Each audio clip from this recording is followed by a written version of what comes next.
Hello பசங்களா, நான் ஷரண். எல்லாரும் 10th போர்டு எக்ஸாம் முடிச்சுட்டு ஜேஇ ப்ரிப்பேர் பண்ணணும்னு பிளான் பண்ணியிருக்கீங்க. பட் உங்க ப்ரிப்பரேஷனை எங்கேருந்து ஸ்டார்ட் பண்றதுன்னு தெரியலையா? அதுக்கு தான் நம்ம இக்னைட்ல பிரிட்ஜ் கோர்ஸ் ஒன்று ஸ்டார்ட் பண்ணியிருக்கோம். இந்த பிரிட்ஜ் கோர்ஸ்ல 11th போற ஸ்டூடெண்ட்ஸ் எல்லாருக்குமே ஜேஇயோட பேசிக் கான்செப்ட் சொல்லி தருவோம். ஸோ இன்னைக்கு நம்ம மேக்ஸ்ல இருக்கிறதுலே பேசிக் கான்செப்ட்ஸ் ஆன ஜாமெட்ரியை பத்தி பார்க்க போறோம். ஸோ எல்லாம் வாங்க வீடியோக்குள்ள போகலாம். ஸோ நம்ம ஜாமெட்ரின்ற ஒரு கான்செப்ட் எடுத்துக்கிட்டோம்னா ஜாமெட்ரியோட பேசிக் யூனிட், அதாவது இருக்கிறதுலே குட்டியான யூனிட் வந்து நம்ம பாயிண்ட்னு தான் சொல்லுவோம். இந்த பாயிண்ட்ன்ற இதுக்கு வந்து லென்த் கிடையாது, பிரெத் கிடையாது, வித்தும் கிடையாது.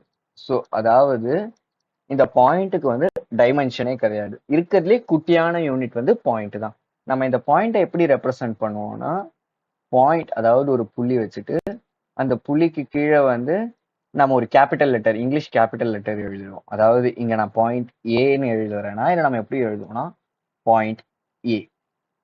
இப்படிதான் நம்ம இந்த பாயிண்டை ரெப்ரசென்ட் பண்ணுவோம். உதாரணத்துக்கு இப்போ நம்ம ஒரு 2 பாயிண்ட் எடுத்துக்கலாமே.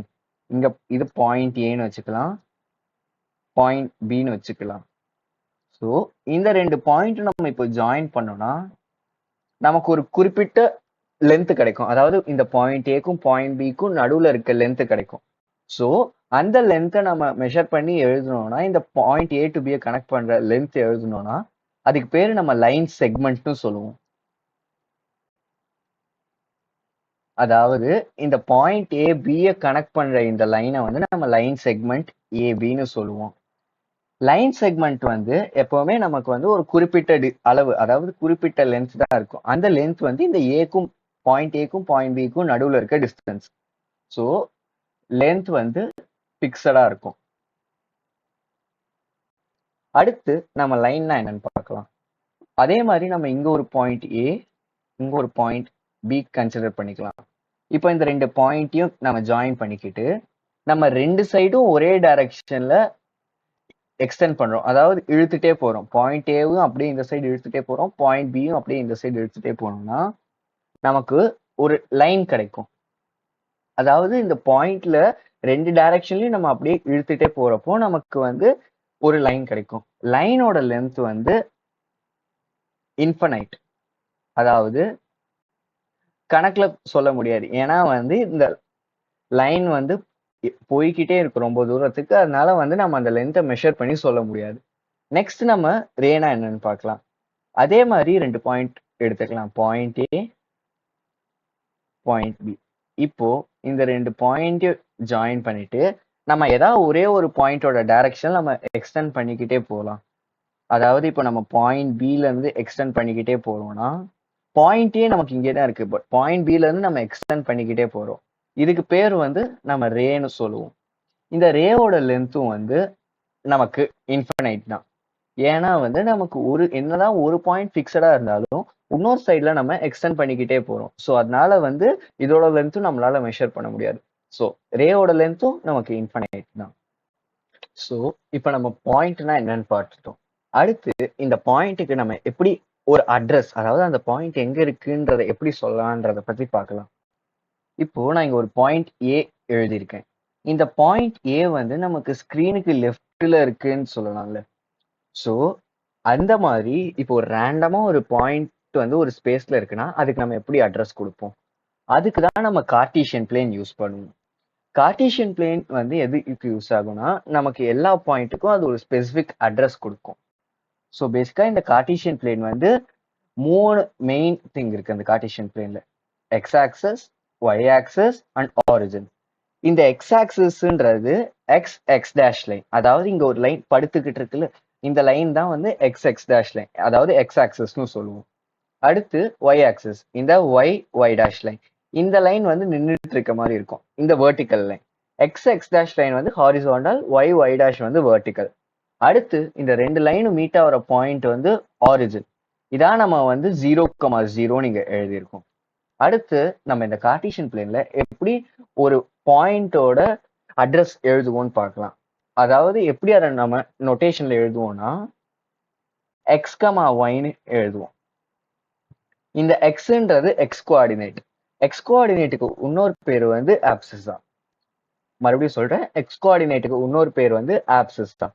எக்ஸ் கோஆர்டினேட்னா என்னன்னா, இந்த ஆரிஜினுக்கு எவ்வளோ லெஃப்ட்ல அந்த பாயிண்ட் இருக்கு இல்ல எவ்வளோ ரைட்ல அந்த பாயிண்ட் இருக்கு, அதான் எக்ஸ் கோஆர்டினேட். இதே ஒய் கோஆர்டினேட்னா என்னதுன்னா வந்து அந்த ஆரிஜினுக்கு எவ்வளோ மேல இருக்கு இல்ல எவ்வளோ கீழே இருக்கு, அதான் வந்து ஒய் கோஆர்டினேட். ஒய் கோஆர்டினேட்டுக்கு இன்னொரு பேர் வந்து ஆர்டினேட்னு சொல்லுவோம். எக்ஸ் கோஆர்டினேட்டுக்கு ஆப்சிஸா, ஒய் கோஆர்டினேட்டுக்கு வந்து ஆர்டினேட்னு சொல்லுவோம். ஸோ இப்போ நம்ம இங்க இந்த பாயிண்ட் ஏ ஒன்னு எழுதி இருக்கும். இந்த பாயிண்ட்டுக்கு நம்ம நொட்டேஷன்ல எக்ஸ் ஒய்ல அந்த நொட்டேஷன்ல எழுதலாம். ஸோ இந்த பாயிண்ட் வந்து ஆரிஜின்ல இருந்து 3 யூனிட்ஸ் ரைட்ல இருக்கு. ஸோ அப்ப இதோட எக்ஸ் கோஆர்டினேட் வந்து பாயிண்ட் ஏவோட எக்ஸ் கோஆர்டினேட் வந்து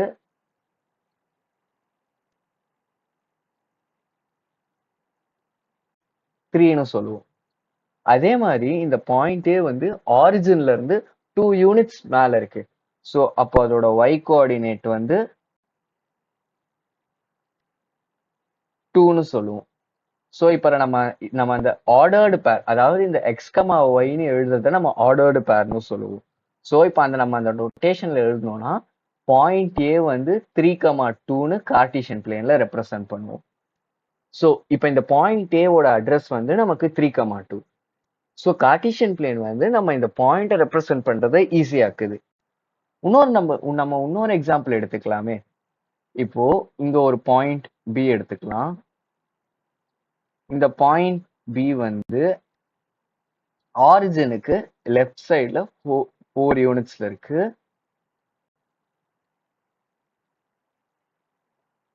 ஆரிஜினுக்கு மேல 3 யூனிட்ஸ்ல இருக்கு. ஸோ இங்க நம்ம வந்து இன்னொரு கான்செப்ட் பார்ப்போம். என்னதுன்னா வந்து ஆரிஜினுக்கு ரைட் ஹேண்ட் சைடு வந்து நம்ம எப்பவுமே பாசிட்டிவா கன்சிடர் பண்ணிப்போம். இதே ஆரிஜினுக்கு லெஃப்ட் ஹேண்ட் சைடு வந்து நெகட்டிவ்னு கன்சிடர் பண்ணிப்போம். அதே மாதிரி ஆரிஜின் அதாவது 0,0க்கு மேல இருந்தா அதை நம்ம பாசிட்டிவ்னு கன்சிடர் பண்ணிப்போம். ஆரிஜினுக்கு கீழே இருந்தா அதை நம்ம நெகட்டிவ்னு கன்சிடர் பண்ணிப்போம்.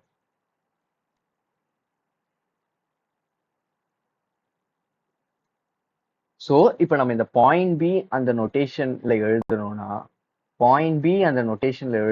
வந்து பாயிண்ட் பி வந்து ஆரிஜினுக்கு லெஃப்ட் சைட்ல வந்து 4 யூனிட்ஸ்ல இருக்கு.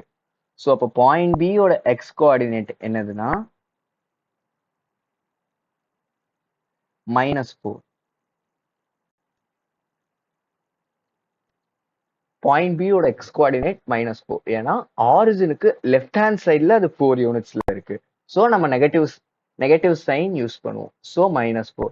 ஒய் கோஆர்டினேட் வந்து பாயிண்ட் பியோட ஒய் கோஆர்டினேட் ஆரிஜினுக்கு 3 யூனிட்ஸ் மேல இருக்கு. ஸோ ஒய் கோஆர்டினேட் வந்து 3 +3. ஏன்னா இங்க அது மேலதான் இருக்குன்றதுனால நம்ம +3 போடுவோம். ஸோ இப்போ பாயிண்ட் பியை நம்ம நொட்டேஷன்ல எழுதணும்னா வந்து -4,3 எழுதுவோம். இதான் வந்து பாயிண்ட் பியோட நொட்டேஷன். இங்க வந்து நமக்கு ஆப்சிஸா வந்து -4, ஆர்டினேட் வந்து 3.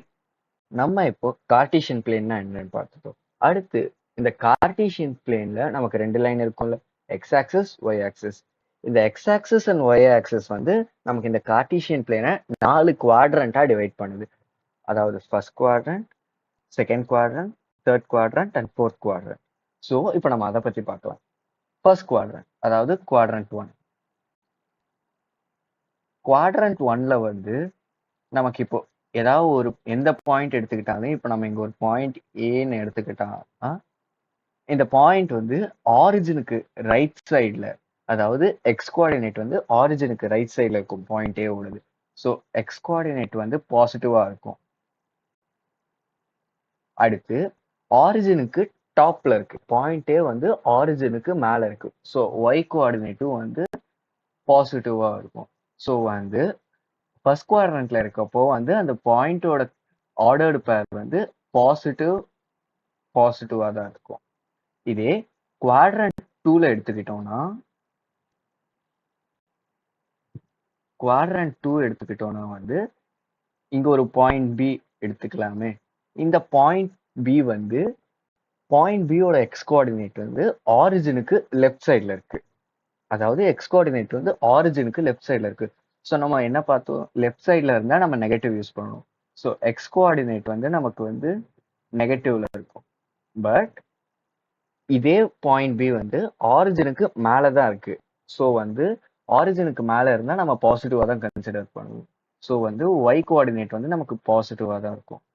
ஸோ இதை நம்ம ஆர்டர்டு பேரா எழுதுறப்போ வந்து நமக்கு நெகட்டிவ் அண்ட் பாசிட்டிவ் இருக்கும். அதாவது எக்ஸ் கோஆர்டினேட் வந்து நமக்கு நெகட்டிவ்ல இருக்கும், ஒய் கோஆர்டினேட் பாசிட்டிவ்ல இருக்கும்.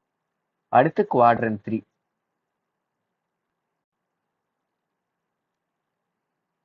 அதாவது இங்க ஒரு பாயிண்ட் சி நம்ம கன்சிடர் பண்ணிக்கலாமே.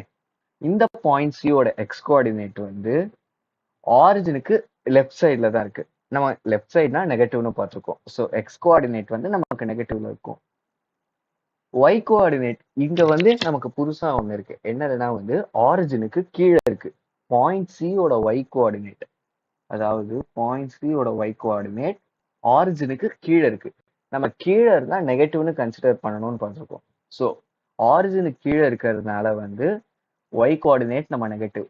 உதாரணத்துக்கு இங்க நம்ம இப்போ இந்த பாயிண்ட் சி வந்து எக்ஸ் கோஆர்டினேட் ஆரிஜின்ல இருந்து 4 யூனிட்ஸ் லெஃப்ட்ல இருக்கு அண்ட் ஆரிஜினுக்கு கீழே 3 யூனிட்ஸ் கீழே இருக்குன்னு எடுத்துக்கலாமே. ஸோ அப்போ நம்ம பாயிண்ட் சியை எப்படி எழுதுவோம்னா வந்து -4, -3ன்னு எழுதுவோம். ஏன்னா வந்து 3 யூனிட்ஸ் ஆரிஜினுக்கு கீழே இருக்கு அண்ட் 4 யூனிட்ஸ் ஆரிஜினுக்கு லெஃப்ட்ல இருக்கு.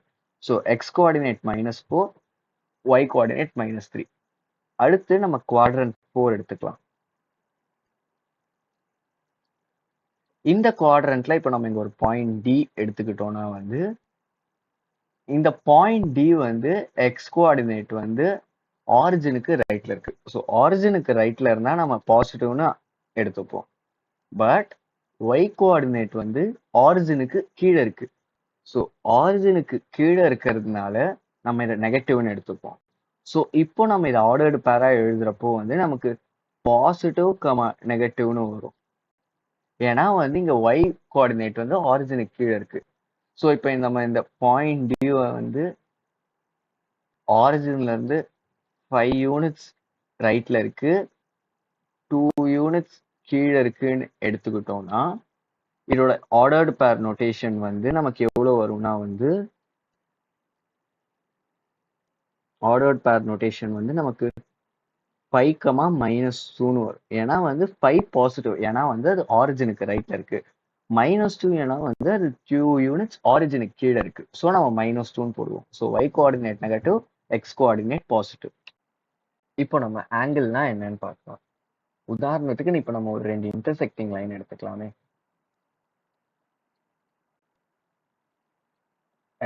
இந்த XY லைன் எடுத்துக்கலாம். அடுத்து ஏபின்ற இந்த லைன் எடுத்துக்கலாம். இந்த ஏபின்ற லைன் XY லைன்ல இருந்து எவ்வளவு தள்ளி இருக்கு, அதாவது எவ்வளவு ரொட்டேட் ஆகி இருக்குன்றதான் நமக்கு ஆங்கிள் சொல்லும். நம்ம ஏன் லென்த் எடுத்துக்காம ஆங்கிள் எடுத்துக்கிறோம்னா வந்து இப்போ இந்த XYன்ற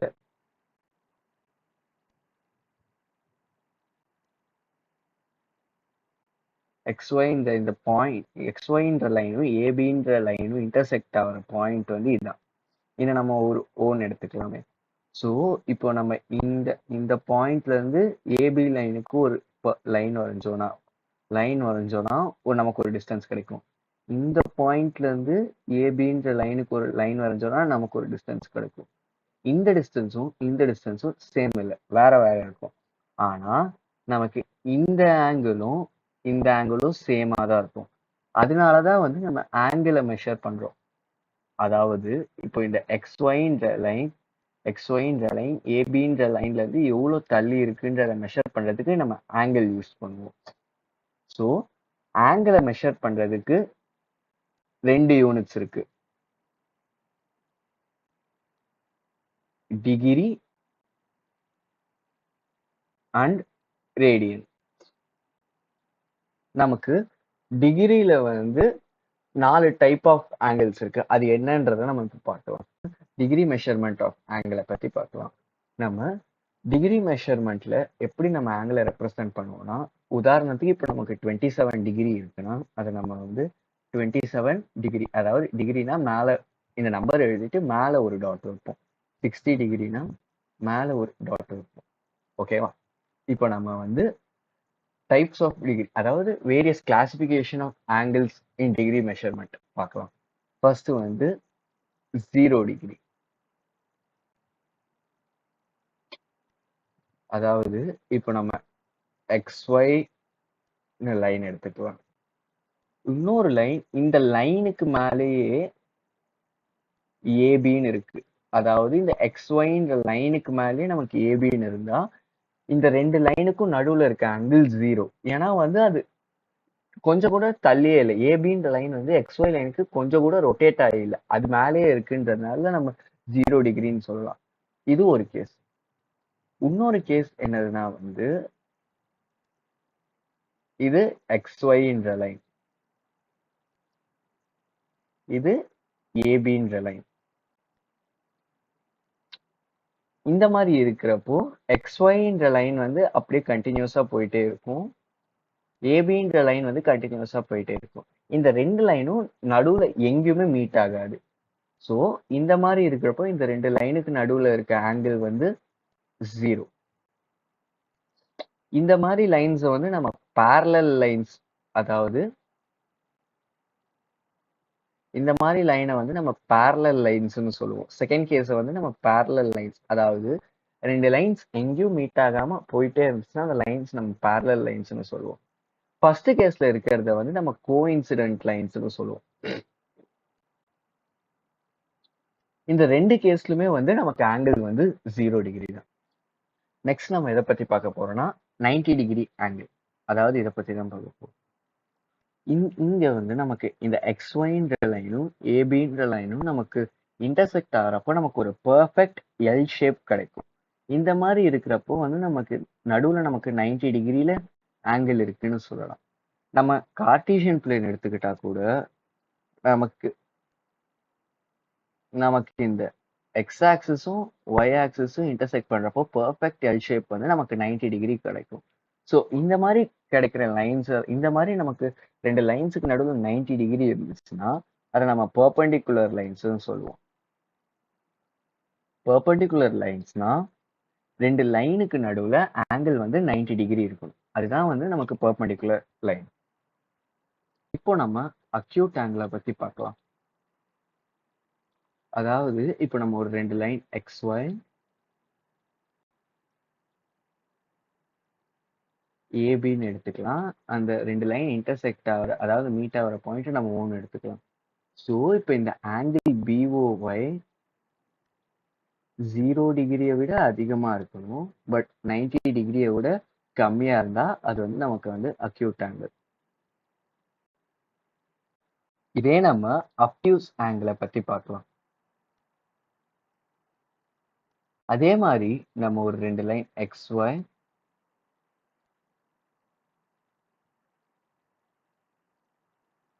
ஏபின்னு கன்சிடர் பண்ணிக்கலாம். இன்டர்செக்ட் ஆகிற பாயிண்ட் ஓன்னு எடுத்துக்கலாம். இப்போ இந்த ஆங்கிள் AOY 90 டிகிரியை விட அதிகமாக இருந்து 180 டிகிரியை விட கம்மியாக இருந்தால் நம்ம அதை அப்டியூஸ் ஆங்கிள்னு சொல்லுவோம். இதே இப்போ நமக்கெல்லாம் ஒரு டவுட் வரும், இப்போ ஒரு லைன் ஸ்ட்ரெயிட்டாக இருந்தால் அது எவ்வளோ ஆங்கிள் கவர் பண்ணுது. ஸோ ஒரு ஸ்ட்ரெயிட் லைன் வந்து 180 டிகிரியை கவர் பண்ணும். ஸோ ஸ்ட்ரெயிட் லைன் ஆங்கிள் வந்து 180 டிகிரி கவர் பண்ணும். கம்ப்ளீட் ஆங்கிள்னா 360 டிகிரிஸ்னு சொல்லுவோம். ஸோ அடுத்து நம்ம ரேடியன் மெஷர்மெண்ட்ஸ் வருவோம். ஸோ நம்ம ஆங்கிள், இனிமேல் ஆங்கிள் ரெப்ரசன்ட் பண்ணுறதுக்கு ஒரு கிரீக் வேரியபிள் யூஸ் பண்ணுவோம், அதாவது தீட்டா. இதை நம்ம வந்து ஆங்கிள் ரெப்ரசன்ட் பண்ணுறதுக்கு யூஸ் பண்ணிப்போம். ஸோ வந்து ரேடியன் மெஷர்மெண்ட் வந்து நமக்கு எப்படி ரெப்ரசன்ட் பண்ணுவோம்னா வந்து எய்தர் எக்ஸ் ரேடியன்ஸ் ஆர் எக்ஸ்ன்னு எழுதிட்டு மேலே வந்து நம்ம ஒரு கேபிட்டல் சி போட்டுப்போம். ஸோ எக்ஸ் ரேடியன்ஸ் இதெல்லாம் இப்படி ரெப்ரசன்ட் பண்ணுவோம். ஸோ நமக்கு வந்து ஏன் ரேடியன் மெஷர்மெண்ட் யூஸ் பண்ணுறோன்னா வந்து டிகிரிஸ் வந்து ஒரு பாயிண்ட்டுக்கு மேலே ரொம்ப பெருசாக போயிட்டே இருக்கும். ஸோ அந்த இடத்துல நமக்கு வந்து ரேடியன்ஸ் யூஸ் ஆகும். ஸோ நம்ம ரேடியன் மெஷர்மெண்ட்டில் வந்து 2π ரேடியன் ஈக்குவல் டு 360 டிகிரின்னு எடுத்துப்போம். So 5 radian equal to 180 degree. நம்ம இப்போ இந்த 180 இந்த சைடு கொண்டு போனோம்னா 1 டிகிரி ஈக்குவல் டு 5/180 ரேடியன்னு வந்துடும். ஸோ நம்ம இங்கே வந்து relation between degree and radian கண்டுபிடிச்சிட்டோம். ஸோ நம்ம இதை வச்சு நம்ம டிகிரியை ரேடியனாக கன்வெர்ட் பண்ணிக்கலாம், இல்லைனா ரேடியனை டிகிரியாக கன்வெர்ட் பண்ணிக்கலாம். ஸோ ஒரு எக்ஸாம்பிள் நம்ம இப்போ இங்கே சால்வ் பண்ணலாம்.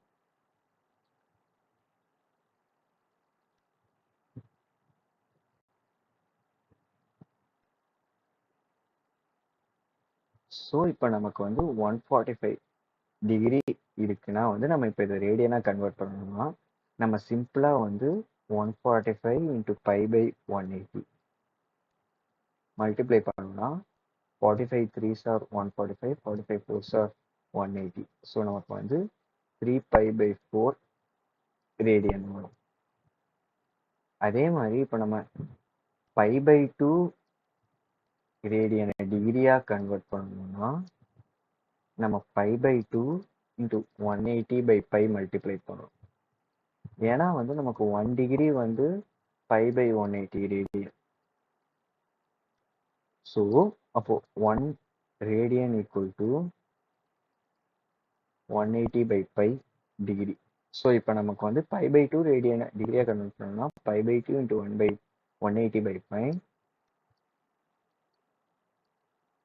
நமக்கு 90 டிகிரி கிடைக்கும். ஸோ இதான் வந்து பேசிக்காக conversion between angle measurements degree and radian. So இப்போ நம்ம ஒரு ஃபார்முலா பார்க்கலாம். அது என்ன ஃபார்முலானா arc length L = radius into angle in radian. So அதாவது இப்போ இதான் சர்க்கிளோட சென்டர்னு வச்சுக்கலாம்.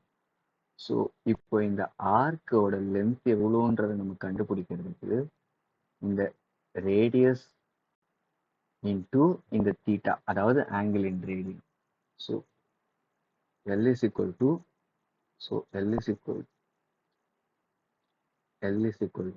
r theta. ஸோ இதான் அந்த ஃபார்முலா. ஸோ இப்போ இதில் ஒரு எக்ஸாம்பிள் போடலாமா? ஸோ உதாரணத்துக்கு இப்போ நம்ம தீட்டா ஆங்கிள் சப்டெண்டட் வந்து 5/4 ரேடியன்ஸ்னு வச்சுக்கலாம். அடுத்து ரேடியஸ் வந்து 2 சென்டிமீட்டர்னு வச்சுக்கிட்டா லென்த் ஆஃப் தி ஆர்க் வந்து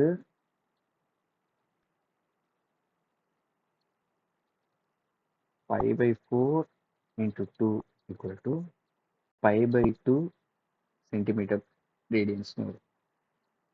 ஸோ இதுதான் வந்து length of the arc. So நம்ம இப்போ அடுத்த கான்செப்ட்லாம் வந்து நம்ம கண்டினியூஸ் வீடியோஸில் பார்க்கலாம்.